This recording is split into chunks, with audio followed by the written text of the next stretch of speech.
नमस्कार मित्रांनो, तुम्हा सर्वांना या वर्षीच्या दिवाळीच्या खास खास खास हार्दिक शुभेच्छा. थोडस ऍड करून आरोग्यदायी शुभेच्छा. हो, आरोग्य तर जपलंच पाहिजे आणि त्याच्यासाठीच आपण एक खटाटोप केला होता. दिवाळीच्या निमित्ताने जसं अनेक दिवाळी अंकांची बाजारात रेलचेल एक असते. वर्ष गेलं. हो, खरंच बघता बघता एक वर्ष कसं सरलं ते कळलंच नाही. तुला कसं वाटलं? मला तर खूप मजा आली आणि मला खात्री आहे की आपल्या प्रेक्षकांनाही खूप मजा आली असणार.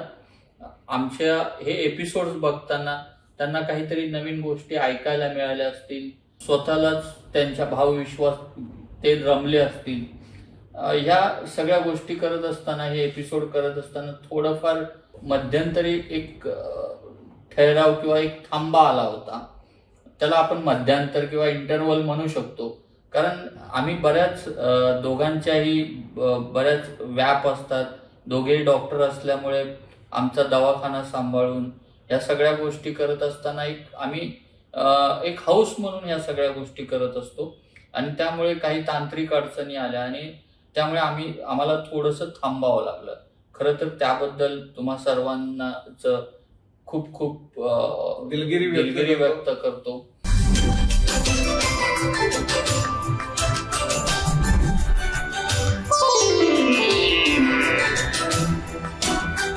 पुन्हा एकदा एक नव्या रूपात आम्ही या आमच्या उघड्या पुस्तक आपल्या भेटीला घेऊन येत आहोत आणि मला खात्री आहे की तुम्ही सर्वजण आमच्या या गप्पांच्या कार्यक्रमात नक्की सहभागी व्हाल.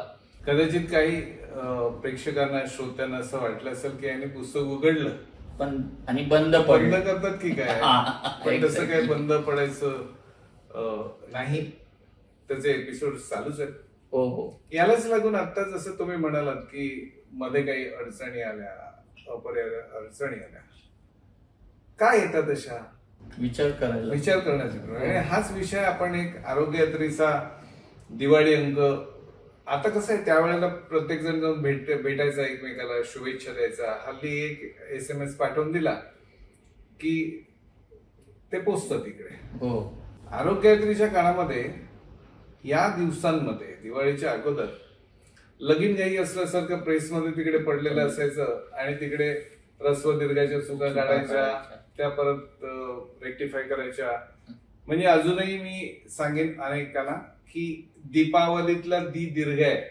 बऱ्याचदा तो आपण पटकन तो दिवाळी सारखा ऱ्हस्व करतो आणि तो चालून जातो. म्हणजे हल्ली जसं पेन्सिल भेटते तशा पद्धतीचं मराठी थोडंसं व्हायला लागलंय.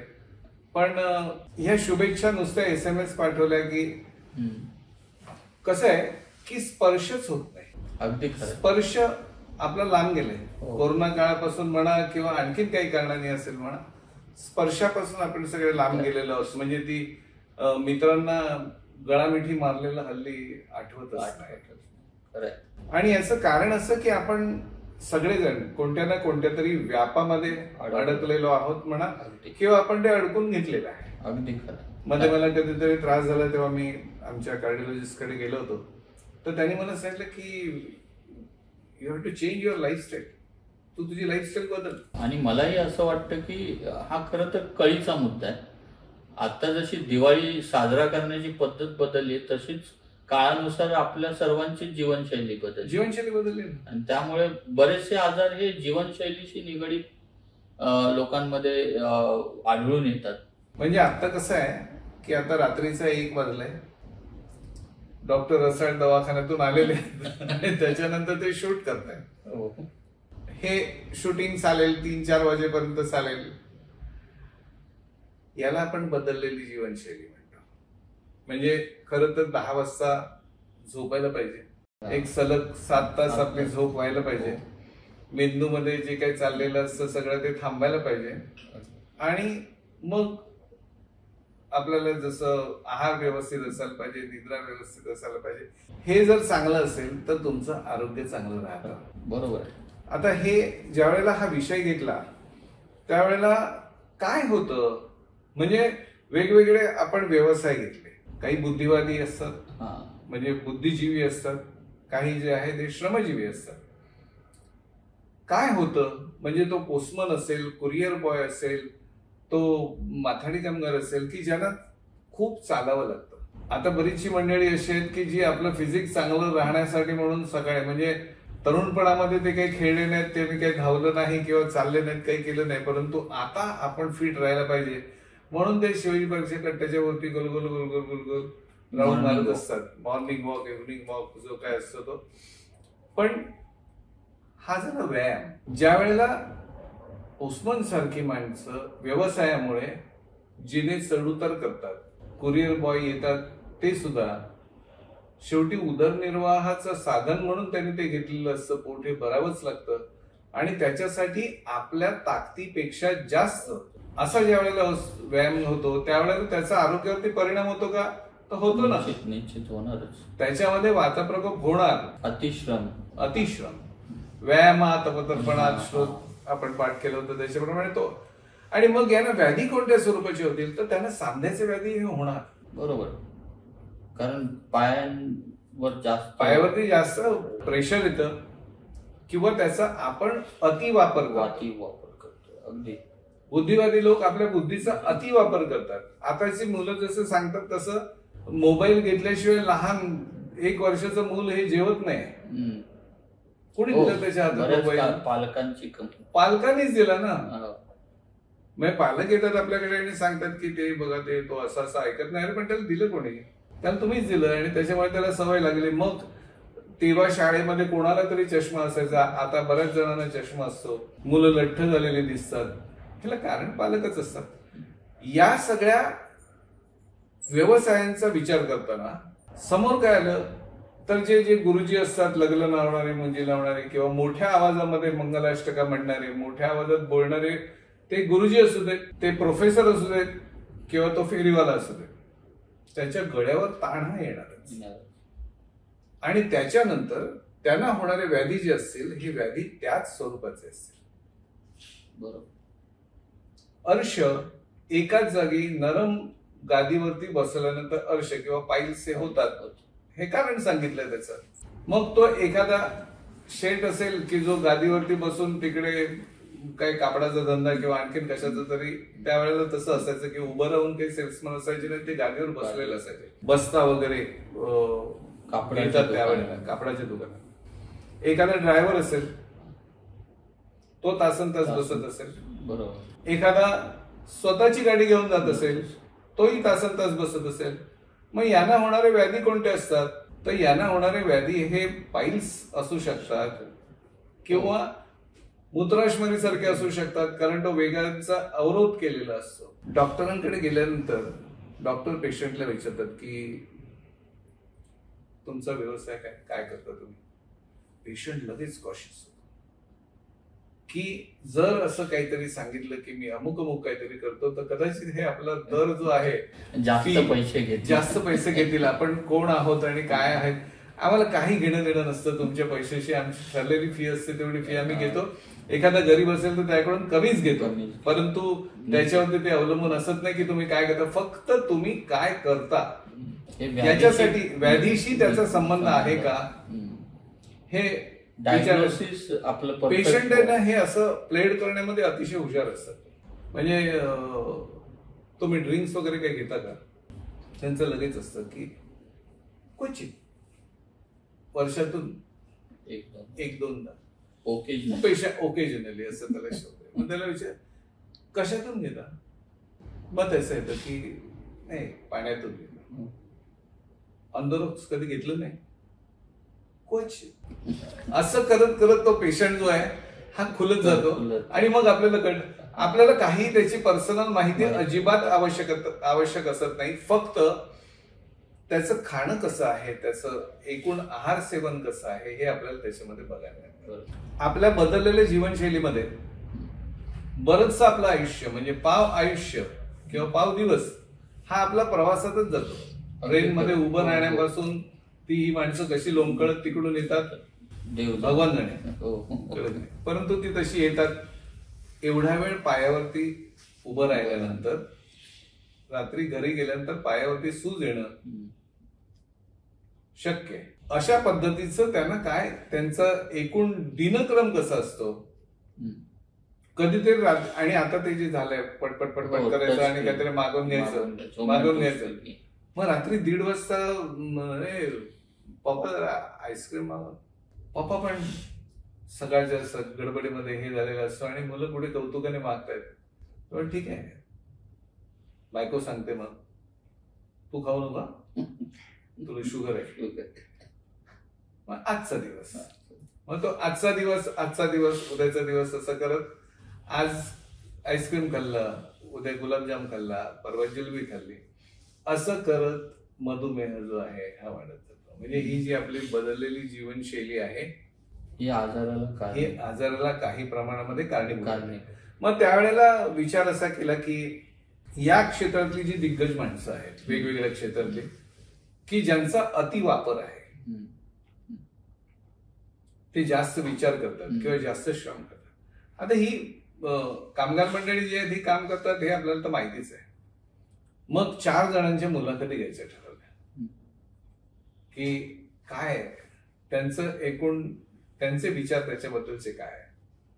तर पहिल्यांदा आम्ही गेलो केसरी पाटील, केसरी टूर्सचे जे होते केसरी पाटील यांच्याकडे गेलो आणि त्यांना म्हणालो की तुम्ही एवढ्या टूर्स घेऊन जाता, त्या बसेस तिकडे गेलेल्या असतात. आपल्या घरातला एक माणूस जर कुठे बाहेरगावी गेलेला आहे आणि तो त्याला यायला वेळ लागला किंवा तो गाडी घेऊन जरी गेलेला असेल तरी आपण चिंतेमध्ये असतो की तो नीट पोहोचलाय की नाही गाडी. तर तुम्ही एवढे लोक गेलेले असतात, तुम्हाला टेन्शन नाही? तसे म्हणाले येतं ना, टेन्शन येतं, पण बाकीची आमची मंडळी तिकडे असतात आणि त्याच्यामुळे मला थोडं असं करत मग आता मी काही वेळ शांतपणे झोपू शकतो की तिकडे माझं सगळं सेफ आहे. केसरी टूर्स झाल्यानंतर मला एखादे नट जे आता आपण जे करतोय तेच रात्र त्यांचं शूटिंग असतं, 2-3 दिवस असतं, त्याच्यातले दिग्गज भेटायला मला संधी मिळाली. विक्रमजी गोखले, आपले इकडचे डॉक्टर संदीप शेठ आहेत, त्यांनी रेफरन्स दिला होता आणि भेटायला गेलो. मी सेटवरती भेटायला गेलो. म्हणाले काय, त्यांचा आवाज अगोदर असा एकदम मार्गस असा काय असं म्हटलं काय मला असं करतोय मी आणि मला तुमची मुलाखत घ्यायची. आणि त्याच्यानंतर ते जे बोलत गेले ना, एक म्हणजे भाषेवरचा त्यांचा जो प्रभुत्व आहे हे प्रचंड होतं. त्यांचं वेगवेगळं म्हणजे मानसशास्त्रापासून ते घोडदौडपर्यंत, स्विमिंग पासून ते सैनिकी शिक्षणापर्यंत बऱ्याच गोष्टी त्यांनी केलेल्या होत्या, वाचलेल्या होत्या. एक मोठं व्यक्तिमत्व होतं आणि माहित नाही, आम्ही गप्पा मारायला सुरुवात केली. मी त्यांना असं विचारलं की तुम्ही हे असं करता, नाईट वगैरे मारता, तुम्हाला त्रास नाही का होत शरीराला? तर ते म्हणाले की कसं आहे माहिती ना की आपण ते ऍक्सेप्ट करतो म्हणून ते त्रास होऊ शकतात. आता मी तुम्हाला सांगितलं की डॉक्टर चहा घ्या, तर तुम्ही काय म्हणाल? ऑफकोर्स एवढ्या मोठ्या माणसाने आपल्याला सांगितलं तर आपण हो म्हणू. खरं चहाची गरज होती का? नाही, गरज नव्हती, पण आपण ती पेतो. तेव्हा त्यांनी सांगितलं होतं की माणसाने कसं जगावं, तर माणसाने पक्ष्यांसारखं जगावं. पक्षी सकाळी उठतात, रानात जातात, आपलं अन्न शोधतात, दुपारी 12च्या दरम्यान ते बसतात सावलीमध्ये, थोडा वेळ विश्रांती घेतात, परत त्यांचं खाण्यासाठी सुरुवात होते, खाणं शोधतात. संध्याकाळी जसं सूर्य मावळतो तसा ते पक्षी आपल्या घरट्याकडे परत यायला सुरुवात करतात. त्यांनी मला एक उदाहरण दिलं की कावळा हा एक चुजी पक्षी आहे. चुजी म्हणजे कसा, तर तुम्ही त्याला चपाती टाका, तो खायला येईल. त्याच्या बाजूला तुम्ही त्याला इडली टाका, तो चपाती सोडेल, इडलीकडे जाईल. इडलीच्या बाजूला तुम्ही भजी ठेवा, तो इडली सोडेल, भज्यांकडे जाईल. असं करत करत त्याचं आवडतं म्हणजे मांसाचा तुकडा, दही, शेवगाठ्या आणि मांसाचा तुकडा हे त्याच्या आवडीच्या गोष्टी आहेत. हा कावळा संध्याकाळी सूर्यास्तानंतर मात्र त्याच्या घरट्याच्या बाजूला 1 फुटावर जरी मांसाचा तुकडा ठेवला तरी घरट्यातून बाहेर येत नाही. म्हणून कोणताही कावळा आपल्याला ओबेसिटी झालेला दिसत नाही किंवा त्याला आणखी काही झालेलं आपल्याला दिसत नाही. माणसांना मात्र ते दिसतं, कारण सुख शब्दाचा अर्थ जो आहे, त्याची व्याख्या जी आहे, की आपल्याला जे बरं वाटतं ते सुख. अनुकूल वेदनियम सुखम. मग आपल्याला काही अनुकूल वाटू शकतं ना. जे मी करतोय ते मला अनुकूल वाटू शकतं आणि मग आपले अपथ्य जे आहेत ते सुरुवात होतात. विक्रमजी गोखलेंनी सांगितलं त्यावेळेला की डॉक्टर तुमच्यावर बोलताना खूप मजा आली. आपल्याला हे असं तासाभराची मुलाखत काही जमणार नाही. एकदा एक काम करा, पुण्याला या फार्म हाऊस वरती. आपण एक अख्खी रात्र आपण गप्पांची मैफिल करू. दुर्दैवाने तो योग आला नाही. आज आपण एखाद्या मोठ्या माणसाला श्रद्धांजली अर्पण करूया आणि या निमित्ताने त्यांची आठवण झाली. तो भारदस्त आवाज, ते त्यांचे भेदक डोळे आजही लक्षामध्ये आहेत. त्याच्यानंतर मुलाखत घेतली होती ती अच्युत पालव सरांची. सुलेखनकार अच्युत पालव लालबागच्या एका छोट्या चाळीतून पद्मश्री पर्यंत पोहोचलेले आणि तुमचे खूप चांगले मित्र पण. माझे मित्र ते त्यावेळी पण मित्र होते, आज पद्मश्री झाले. अजूनही आमची मैत्री तशीच आहे.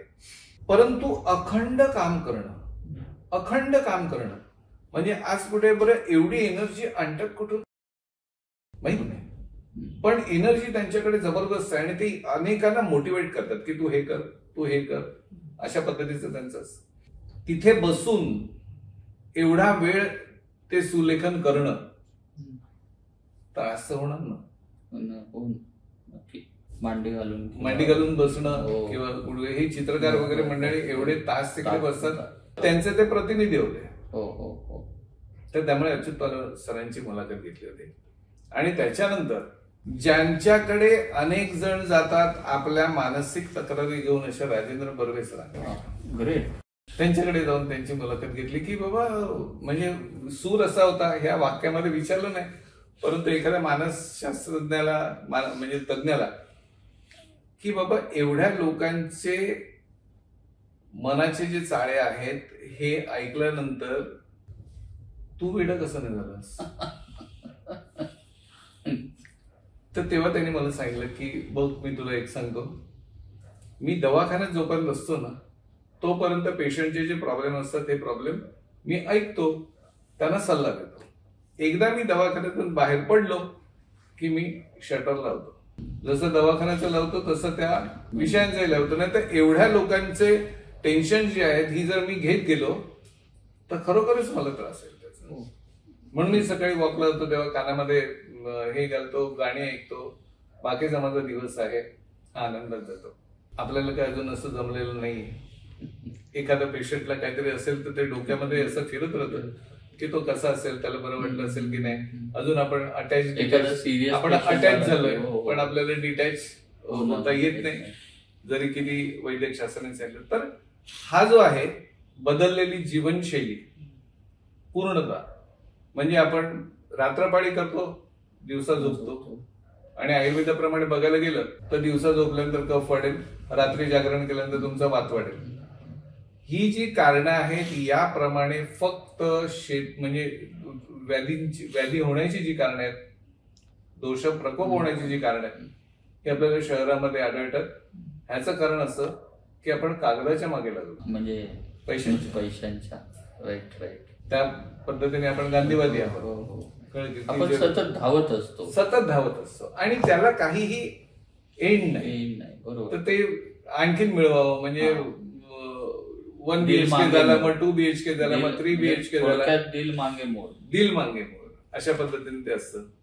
आणि इथे फक्त गावामध्ये राहणारी जी माणसं असतात ही त्या पद्धतीने राहतात. तो शेतकरी काम करून येतो, घरी येतो, परत जेवतो, काय ते त्याचं भजन कीर्तन असतं ते करतो, रात्री झोपी जातो, पहाटे परत उठतो, त्यांना कुठे काही असत नाही. हे मी अगोदरच्या शेतकऱ्यांचं सांगतोय. खरं तर आजकाल गावाकडे पण ती बदललेली जीवनशैली बदललं ना, सगळंच बदललंय. चिंतेचा विषय. हो.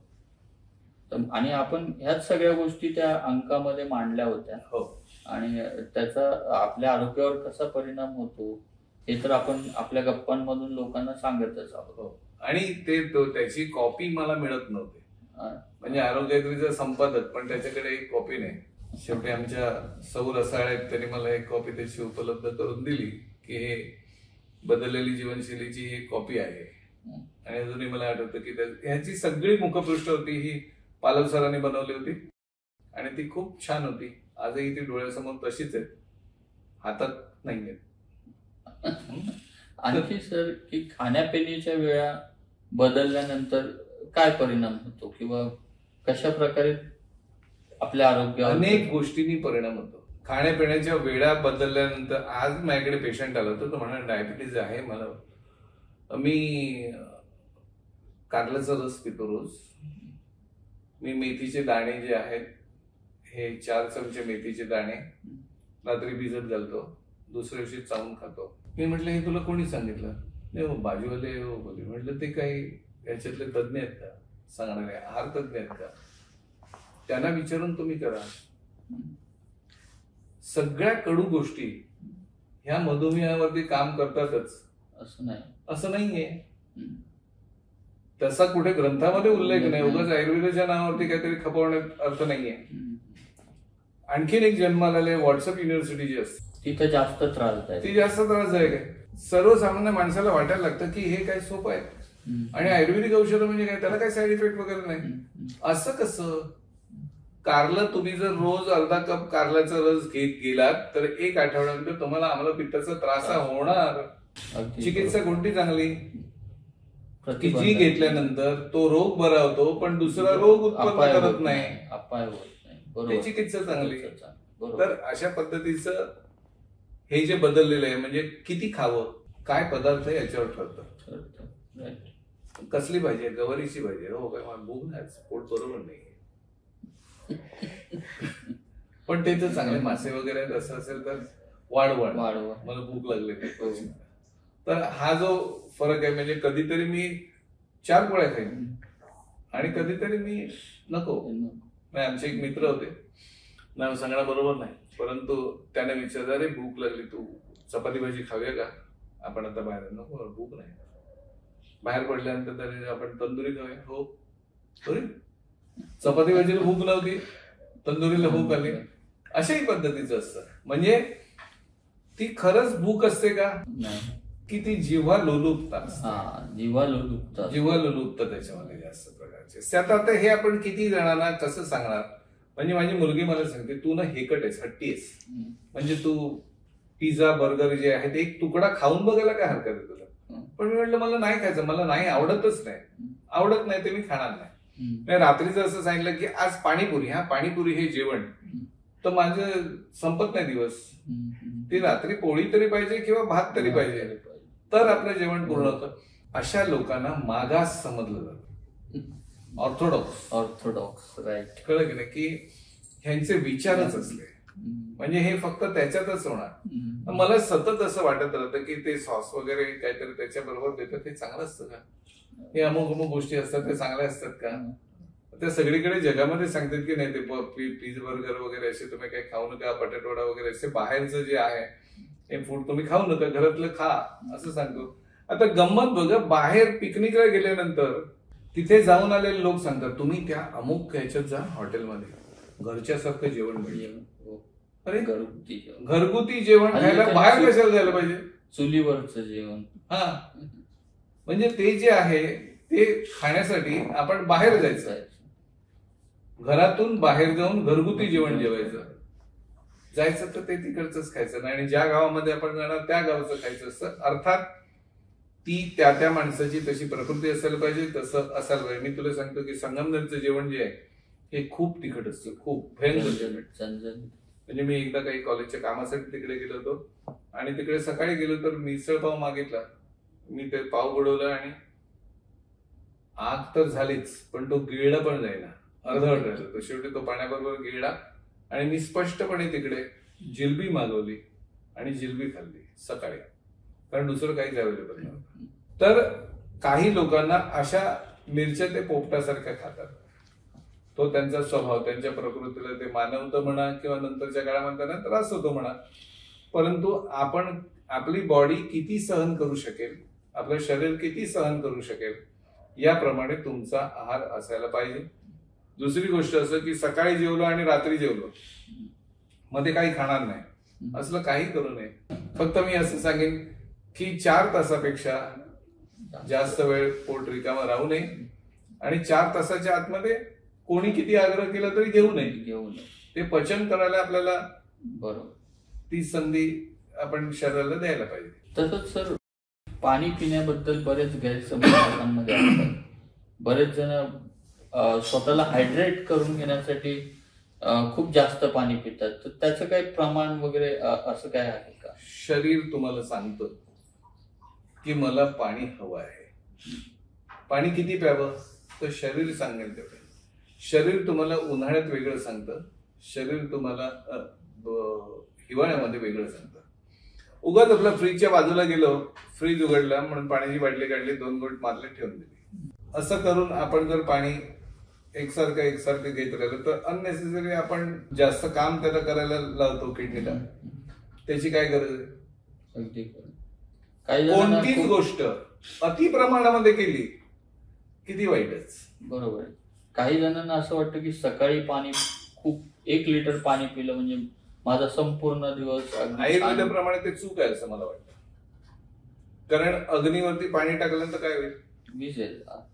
तीच गोष्ट त्याच्यामध्ये होईल की सकाळी उठल्यानंतर कधीतरी एक कोमट पाणी 2 घोट घ्यायला हरकत नाही. काही जणांना तशी सवय असते की 2 घोट पाणी प्यायचं, पण ते कोमट रूम टेम्परेचर किंवा साधं गटा 1 लिटर पाणी प्यायल्यानंतर मला टॉयलेटला जाता येतं.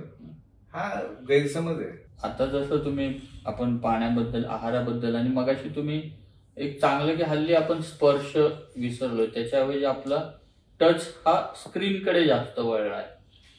तर मला त्याच अनुषंगाने विचारायचं आहे की लॅपटॉप, मोबाईल हे आपल्या अगदी खेळण्यासारखे आपण वापरतोय, तर ही एक बदललेली जीवनशैलीची शाप म्हणावं की वरदान म्हणावं. वरदान म्हटलं तरी तो एक प्रकारचा शापच आहे, कारण त्याचा आरोग्यावर परिणाम होतो. तर मला वाटतं त्याबद्दल जरा आपल्या प्रेक्षकांना मार्गदर्शन केलं तर जास्त बरं होईल. आता आपण एवढे गतिशील झालेलो आहोत आणि मी तुला अगदी साधी गोष्ट सांगतो की पूर्वी आपले 5-5, 6-6 फोन नंबर आपल्या ब्रेन मेमरीमध्ये होते की अमुक त्याचा लँडलाईन, अमुक मोबाईल नंबर वगैरे. आता जेव्हा आपल्याला कळायला लागलं की हे बटन दाबल्यानंतर त्याचा नंबर ऑटोमॅटिकली येतो, आपण आपला मेंदू वापरणंच बंद केलं ना. राईट. कोणीही मला 5 पेक्षा जास्त नंबर पाठ असलेले दाखवावे असंच नाही. खरंय. म्हणजे तुम्ही मेंदूचं काम कमी केलं. पूर्वी काही दिसलं, फोटो काढला. म्हणजे गावात गेलेला माणूस पडलेलं शेण जे आहे ते शेणाचा सुद्धा फोटो काढतो की मी गावी गेलो होतो, तिकडे असं काय. ही प्रत्येकाच्या आवड झाली कारण त्याच्या हातामध्ये तसं ते टूल आलं. मग त्याचं इतर ठिकाणचं असलेलं जे लक्ष होतं, इतर ठिकाणी त्याचा जो काही व्यासंग होता, हा व्यासंग बंद झाला. मला सांग की आपण खरं याचं पुस्तक करणार होतो, त्याच्याऐवजी आपण उघडं पुस्तक का केलं? कारण एक तर वेळ नव्हता आणि लोकांना वाचायलाच वेळ नाही.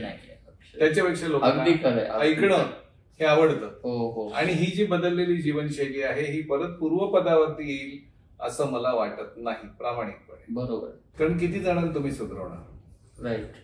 आणि आता जर सांगायला गेलं की नाही तुम्ही लॅपटॉप वापरू का, तुम्ही तर आपल्याला वेळच करतील. अगदी खरं. आपण ऑलरेडी आउटडेटेड आहोत. त्याच्यातून मार्ग कसा काढायचा? नाही, काही मार्ग त्याच्यामधून काढता येत नाही. त्यांनी वेगवेगळे स्वतःसाठी वेळ द्यायला पाहिजे, काही वेगळे उपचार त्याच्यावरती घ्यायला पाहिजे, प्रसन्न राहायला पाहिजे. अगदी खरं. आयुष्यात जर असं विचारलं की तुम्ही काय मिळवलं तर मी खूप काही मिळवलं. माझ्याकडे अशा गाड्या आहेत, माझ्याकडे अमुक आहे. जेव्हा ते सांगतील की मी आयुष्यात खूप आनंद मिळवला, तेव्हा तो माणूस सुखी. वा. तो बदललेली जीवनशैलीचं विषय घेण्याचं, आरोग्याचा विषय घेण्याचं ते कारण होतं. ते किती फलद्रूप झालं माहित नाही, परंतु निदान अवेअरनेस म्हणून, लोकजागृती म्हणून, जनजागृती म्हणून त्याचा उपयोग झाला असेल असं मला वाटतं. नक्की सर, खरंय. आणि मित्रांनो, आमचा तो जो बदललेली जीवनशैली या विषयावरचा जो दिवाळी अंक होता त्यावेळी काढलेला, तो लोकांना खूप आवडला. लोकांनी आम्हाला भरभरून त्या अंकासाठी प्रतिसाद दिला. तसंच आमचा हा एपिसोड तुम्हाला नक्कीच बदललेल्या जीवनशैलीबरोबर आपलं आरोग्य कसं जपावं याविषयी मार्गदर्शन करणारा ठरला असेल याची मला नक्की खात्री आहे. तर मित्रांनो, जर आपल्याला हा एपिसोड आवडला असेल तर आमच्या या उघड्या पुस्तक या चॅनलला लाईक करा, शेअर करा आणि खालच्या कमेंट बॉक्समध्ये आपल्या प्रतिक्रिया द्यायला विसरू नका. धन्यवाद.